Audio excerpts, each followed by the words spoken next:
নতুনরা যে কারণে এগিয়ে যেতে পারছে না তার একটা অন্যতম ভুল হচ্ছে আমরা আমাদের পোস্ট করেই বসে থাকি। আমাদের পোস্ট করে বসে থাকলে হবে না, আমাদের অন্যান্য পোস্টে কমেন্ট রাখতে হবে। সেখানে যারা আরও কমেন্ট করে গেছে তাদেরকে রিয়াকশান দিয়ে রিপ্লাই কমেন্ট করতে হবে।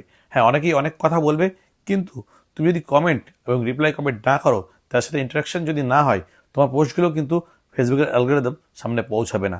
ফেসবুক কিন্তু ডিরেক্টলি বলেনি যে তোমাকে কমেন্ট করতে হবে বা শেয়ার করতে হবে বা সেভ করতে হবে, কিন্তু তুমি যখন কাজ করবে তোমার অভিজ্ঞতা বলবে যে তুমি যদি কাজ না করো, মানে কমেন্ট যদি না করো, তুমি দেখবে তোমার পোস্টের নিচে কমেন্ট আসছে না। তুমি কাউকে যখন কমেন্ট করে আসবে বা রিয়াকশান দিয়ে আসবে, দেখবে এক দুদিনের মধ্যেই তারা কিন্তু তোমাদের পোস্টের নিচে চলে এসছে।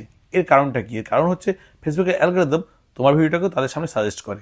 তাই অবশ্যই আমি বলবো সামনে আসা ভিডিওগুলো সম্পূর্ণ দেখে ভিডিও রিলেটেড কমেন্ট করবে। এক দু কথার যে কমেন্ট হয় সেগুলো নয়, ভিডিওতে কি বলছে সেটা নিয়ে কমেন্ট করো, অথবা ভিডিওর ব্যাকগ্রাউন্ডে কী আছে সেটা নিয়ে কমেন্ট করো। মোস্ট রিলেভেন্ট কমেন্ট করার ট্রাই করো, তাহলে তুমিও কিন্তু এগিয়ে যাবে। তোমার পেজ প্রোফাইল যেটা নিয়েই কাজ করো গ্রো করবে।